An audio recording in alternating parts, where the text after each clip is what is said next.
esta plática no tiene la pretensión de dar tips sobre tierras o cuál podría ser la mejor tierra. Afortunadamente, tanto en los seminarios de AMITRA como en las pláticas que se dan mensualmente, ya ha habido ponentes muy interesantes con información valiosa. En este caso, yo quiero hablar más bien del fenómeno de los rayos, ¿no? Entonces, empecemos. Nosotros, la teoría nos dice que el rayo se forma en una nube cuando el viento hace que friccionen las moléculas de agua. Estas toman una carga negativa que se va acumulando y cuando su potencial es mayor que el alejamiento que proporciona el propio aire, se hace una descarga. Y esta se va a descargar en una punta que esté en tierra, ¿no? Pudiendo ser un pararrayos, un poste, un edificio, un árbol, una torre de radio o lo que sea. Bueno, vamos a ver qué tanto tiene esto de cierto, ¿no?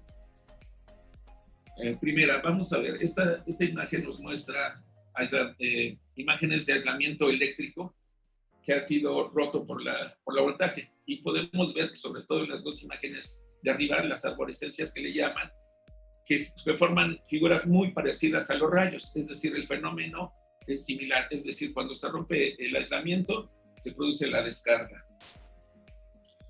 Estos nos dicen, en este estudio nos dicen que hay tres grandes razones para que se realice esto. Primero, que entre agua en el aislamiento. Obviamente, cuando hay una lluvia, hay agua en el aire y obviamente es más fácil que el aislamiento se rompa. Otra, que es la tensión aplicada de corriente alterna sea mayor a lo que se puede tener de capacidad y se da la descarga, o que el aislamiento sea irregular, es decir, que tenga algún tipo de impureza, protuberancia, etc. Esto no se da tanto en el momento de una descarga atmosférica de un rayo, pero bueno, es parte de lo que puede pasar en un momento. Digo, nosotros siempre hemos oído que los rayos son producidos en las nubes y bajan, ¿no? Pero vamos a ver si realmente son los únicos fenómenos de este tipo en la atmósfera o en la naturaleza. Bueno, esto lo pongo no porque alguno de nosotros nos toque ver rayos de este tipo que se hagan en volcanes, y también estoy seguro y estoy de acuerdo que estará compartiendo este punto de vista, que si a alguno de nosotros nos toca estar con un volcán viendo los rayos, lo que menos nos va a preocupar es que la estación siga al aire, ¿verdad? Entonces podemos ver que las descargas que se producen durante una erupción son realmente impresionantes. Incluso en esta fotografía ganó hace unos años la mejor fotografía de la naturaleza, y verán que es realmente impresionante la cantidad de rayos que se producen durante una erupción. Habíamos dicho que los rayos que vivimos generalmente son los que vienen en las nubes, ¿no? Por la fricción de la molécula y se descargan hacia tierra. Pero también puede ser entre nubes y nubes, podrían ser cualquier polaridad de la nube. Es decir, esa parte de que nos decían que los rayos siempre bajan, pues vemos que no es cierto, que también dependiendo de la polaridad pueden subir o bajar. Vemos aquí son algunos ejemplos de rayos que se dan entre nubes sin que afecten para nada en sí la Tierra, ¿no? Ok. Volviendo a los rayos con los que convivimos más, que son los de las nubes, podemos ver que hay nubes, sabemos todos que hay 4 diferentes tipos de nubes, las cirrus, etcétera, las nimbus, pero arriba de estos todavía hay varias capas de nubes, no todas están en la misma altitud. En esta foto podemos apreciar que hay nubes abajo y nubes arriba. Si la descarga viene de una nube superior, evidentemente tiene que romper más aislamiento de aire, por lo tanto va a tener mayor energía. Entonces también no todos los rayos que caen traen la misma energía. Mientras se produzcan a una altitud mayor, van a tener mayor energía. Hace algunos años, sobre todo cuando el vuelo en jet se hizo más popular, los pilotos empezaron a reportar que veían rayos arriba de las nubes. Entonces, en un principio, los meteorólogos pues casi les pedían que hicieran el antidumping a los pilotos, pero esto empezó a ser tan constante que tomaron la decisión, para ser específicos, en Denver, en un observatorio meteorológico, que en las noches quedaba en una, bueno, observatorio quedaba arriba de unas montañas, que en la noche las nubes quedaban abajo y arriba. Modificaron una cámara porque al momento de que hubiera un destello luminoso, tomara la fotografía. El experimento iba a durar alrededor de un año, pero se dieron cuenta que en la primera noche captaron alrededor de 5 de estos fenómenos, lo cual quiere decir que no es nada extraordinario, ¿no? Es un fenómeno que se da con frecuencia. Y precisamente debido a que los aviones eran los jets eran los que empezaron a reportar estas luces, se les quedó el nombre de precisamente jet lightning, ¿no? Y entonces estos se producen a altura arriba de los 8.5 kilómetros sobre el nivel del mar. Es decir, si a nuestros sistemas de tierra convencional les llegara a caer un rayo producido a esta altitud, imagínense la cantidad de energía que tendrá que manejarlo, ¿no? Por eso es que hay ocasiones que pese a que tengamos unos sistemas de tierra muy robustos, de todos modos se dañan, ¿no? Es más, podrá decir, pues me aguantó un rayo, 2, 3, pero como la ruleta rusa, si en algún momento le toca alguno de estos, pues difícilmente va a tener la capacidad para disipar la energía que se está produciendo. Digo, es muy curioso dar la conferencia así, porque uno no sabe bien que si están oyendo, no están oyendo, o ya se me fueron. Pero bueno, vamos a continuar. Esta es una fotografía muy bonita. Hay otro fenómeno que se llama Sprite. Sprite no es solo la marca de un refresco, es un duende. Le llaman duendes porque aparecen muy rápidamente. Son fenómenos que duran menos de un segundo. Y precisamente también es por la ionización de la parte de la atmósfera más alta, prácticamente la ionosfera. Bueno, por alguna razón se le llama así, ¿no? Entonces, este es de tipo medusa roja y se produce entre los 60 y 80 kilómetros sobre el nivel del mar y pueden llegar hasta los 48 kilómetros. Es decir, son los que la han visto muy bellas, pero afortunadamente no nos representan riesgo para nosotros. Bueno, tomando ya un poco la parte terrenal de los rayos, la leyenda nos dice que Benjamin Franklin en 1752 hizo su famosa experimento de poner en un papalote una llave y ver que los rayos sí caían, ¿no? Pero como en este mismo grafo, bueno, eso dicen que fue cierto, hay quien dice que no es cierto, que jamás Benjamin Franklin hizo nada de eso, pero bueno, creo que eso es intrascendente. Pero lo que sí podemos ver en este grabado, pues es el tipo de indicaciones que había. No sé si alguien se acuerde de qué equipo eléctrico o electrónico teníamos en 1752. Bueno, para que sepan, pues ninguno. No había nada. Aquí podemos ver un grabado de 1800, del Zócalo de la Ciudad de México. Es fácil, relativamente, los que saben identificar de qué época es, porque si se fijan, bueno, podemos ver a la catedral casi en el centro y a mano derecha el Palacio Nacional. El Palacio Nacional solo tiene 2 pisos. Si se acuerdan, hoy tiene 3. Recordemos que el tercer piso se hizo después. Entonces, en ese momento, ¿por qué era necesario poner pararrayos si no tenemos equipo eléctrico? Bueno, sabemos que un rayo, si la estructura es de madera, puede causar un incendio. Y recordemos que en ese tiempo o eran piedra o era madera lo que había, no había más, ¿no? En este caso, en el Zócalo, si también nos vamos a la historia, recordemos que la razón de que fueran de piedra, bueno, primero que utilizaron lo que sacaron de las pirámides, pero también eran fortalezas porque tenían la conciencia tan limpia que esperaban un levantamiento en cualquier momento.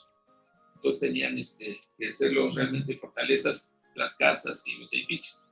Y, afortunadamente, la parte buena de esa es que nos permite que aún hoy tengamos esos edificios funcionando.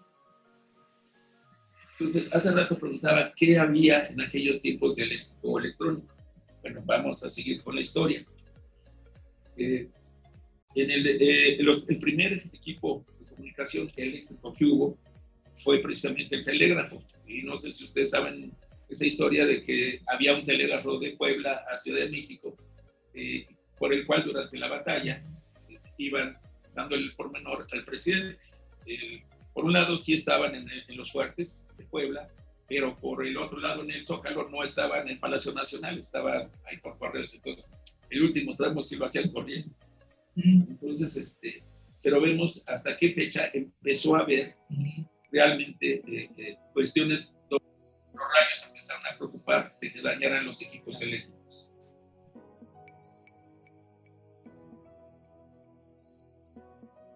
Los rayos pues cayeron los pararrayos de aparecer un edificio, el de la mano izquierda, una especie de estadio o algo así, el de medio, y el de la derecha ya no lo podemos ver con mucha claridad.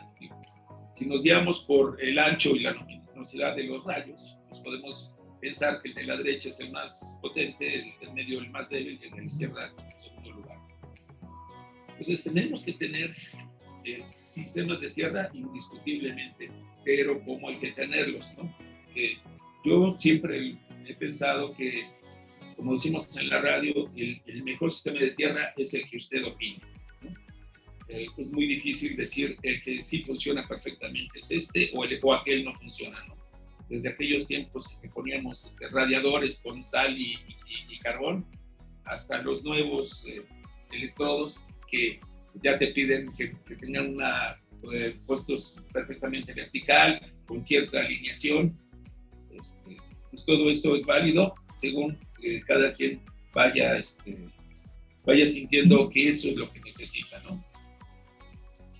Pero los rayos no solo caen en los pararrayos, también caen en las líneas eléctricas o las líneas telefónicas o cualquier otro conductor metálico que lo pueda llevar fácilmente a tierra. Recordemos que el rayo siempre va a buscar tierra, y también recordemos que no necesariamente la tierra son cargas ni negativas ni positivas, ¿no?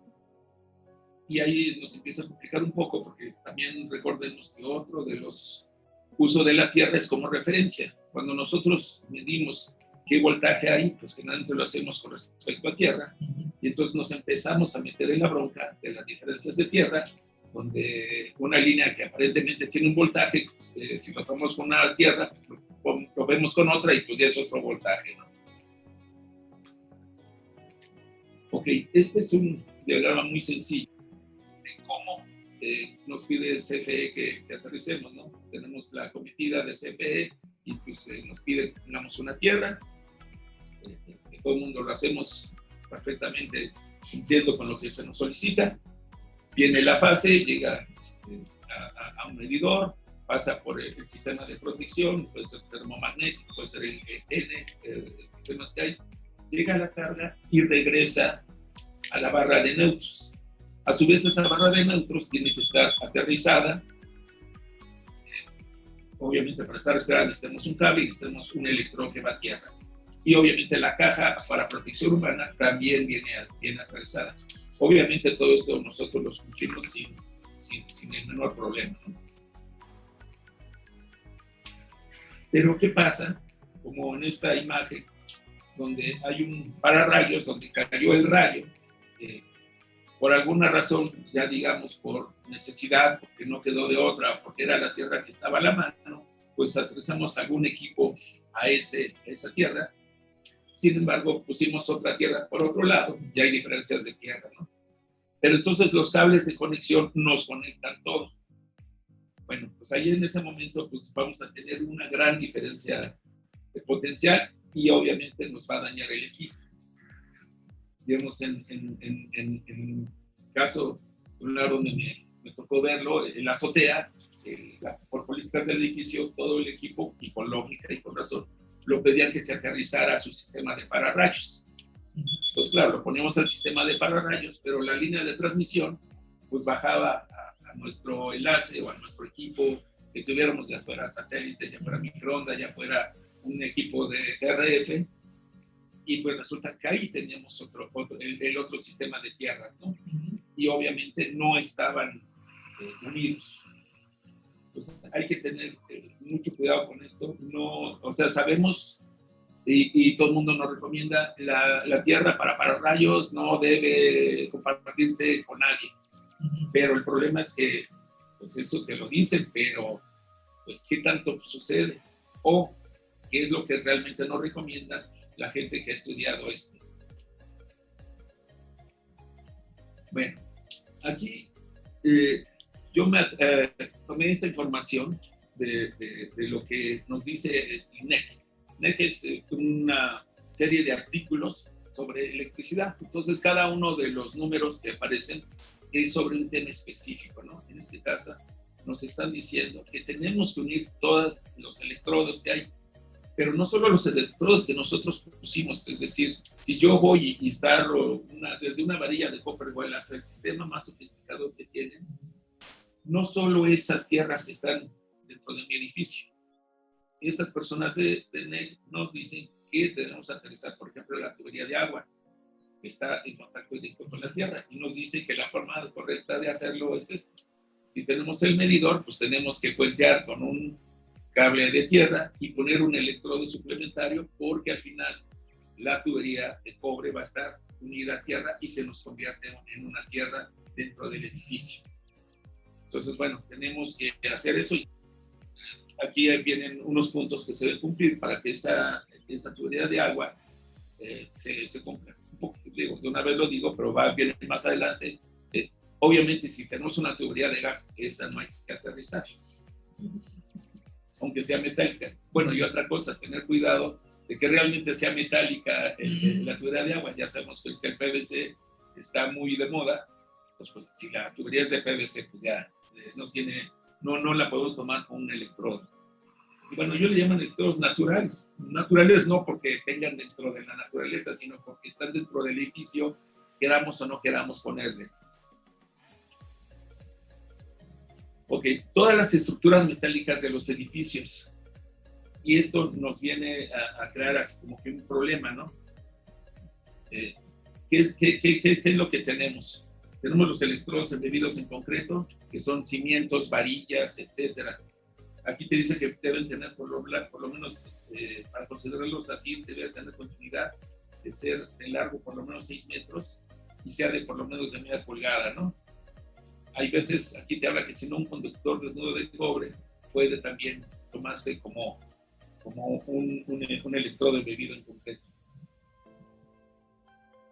Nosotros hemos hablado mucho de los anillos de tierra y lo que hacemos generalmente es poner por lo menos una varilla o un sistema de tierras en cada esquina, o quizá poner algunas más, pero siempre es alrededor del edificio. Jamás pensamos en que hay que también aterrizar el edificio.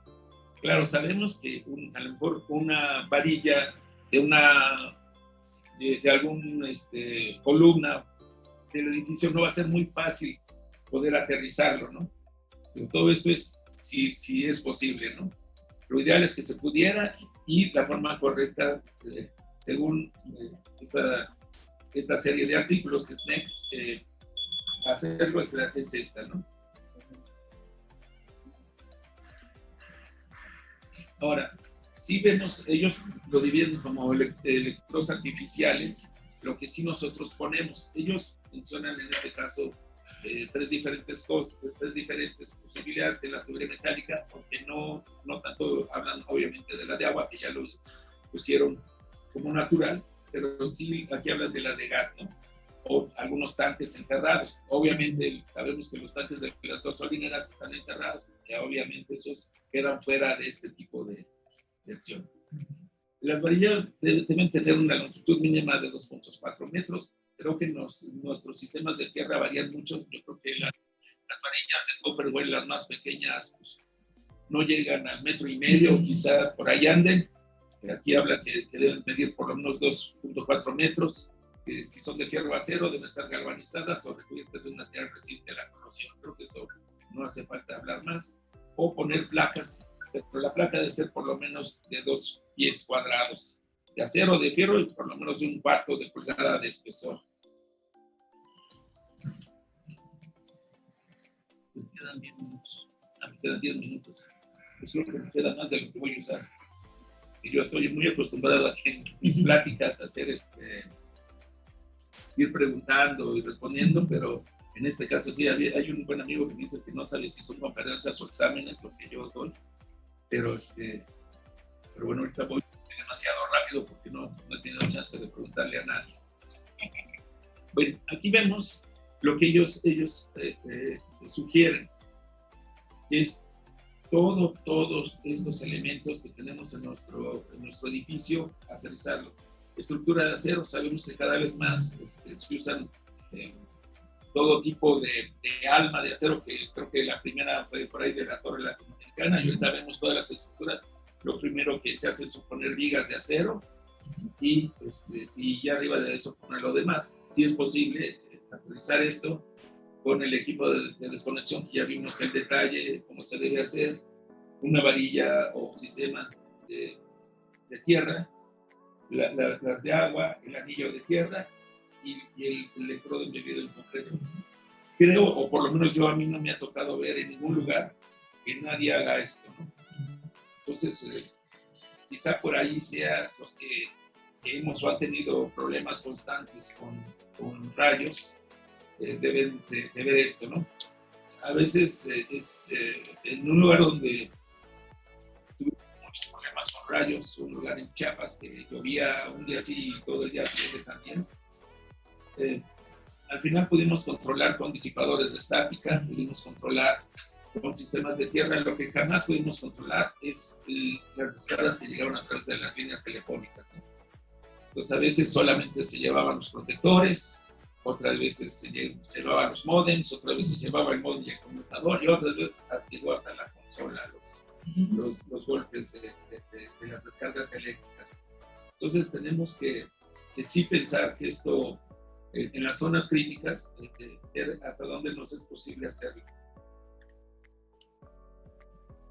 Hace rato hablábamos acerca de las cargas eléctricas. Ahorita puse por facilidad o por X cosa, las cargas negativas en la nube y las cargas positivas en la tierra. Así va a estar, es como un imán. Sabemos que las cargas de diferentes signos se van a unir, mientras en la nube esté un signo, en la tierra va a estar el otro.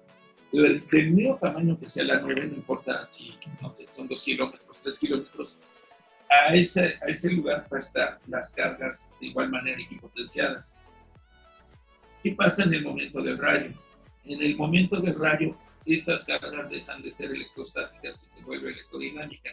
Es decir, se van a mover en la nube hacia el punto donde está generando el rayo o está saliendo el rayo, pero en la Tierra esa misma cantidad de carga se va a mover a través de esta al punto donde está realizando la descarga.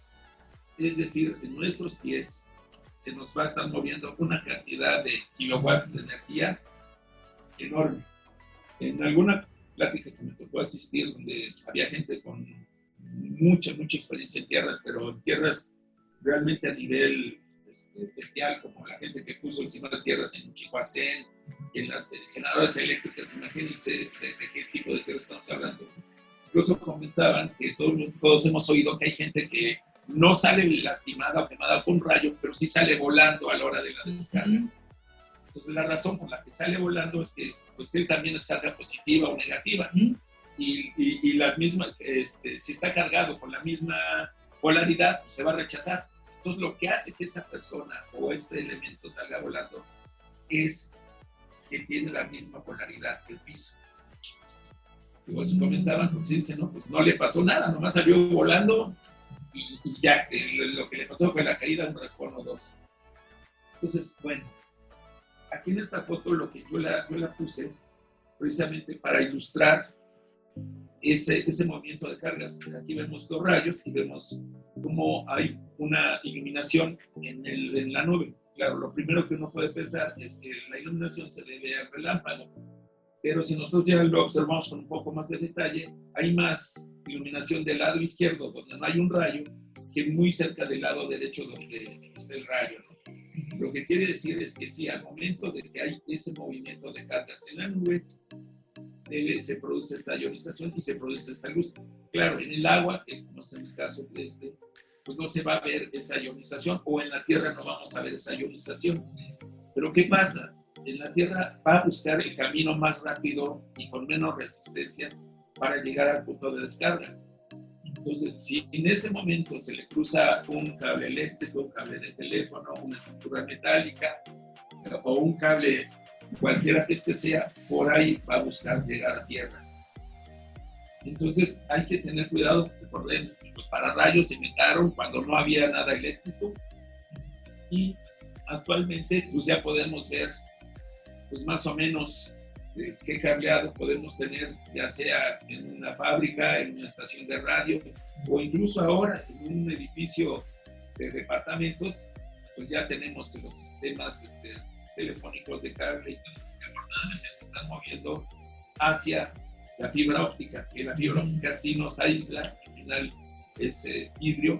Vidrio no nos va a generar, no nos va a permitir que se corran por ahí las cargas eléctricas, pero como vemos en este caso, pues cada uno de estos cables, que no tengo la menor idea cuántos puedan llegar a ser, y cada uno de ellos, a lo mejor si son UTPs, tienen por lo menos 8, digo por lo menos por ahí una malla de tierra o algo por el estilo, o un cable de tierra. Cada uno de ellos es una antena y es un camino para el rayo. Esto de la antena es importante subrayarlo porque ahorita solo hemos hablado del movimiento del rayo como tal, de las cargas. Pero si los que han tenido la posibilidad de trabajar con las ANs, recordemos que antes que empiece la lluvia, empiezan a haber descargas en las torres, principalmente en las retenidas. Entonces, la primera vez que uno está ahí y empieza a oír que las retenidas se empiezan a tronar, por decirlo así, el patrón dice, ya viene ahí el agua, ingeniero. Y tú vueltas a ver el cielo y no ves por ningún lado una nube de lluvia, pues dices, no es cierto lo que está diciendo, pero al rato tenemos el aguacero en la cabeza, ¿no? Entonces también hay que pensar en eso. El rayo no solo pega directamente, sino también en el momento de la descarga se hace una onda electromagnética muy fuerte que cada uno de estos cables, repito, se convierte en una antena. Entonces puede llegar esto también a dañar nuestros equipos, sobre todo pues si son tan sensibles como los que tenemos ahora.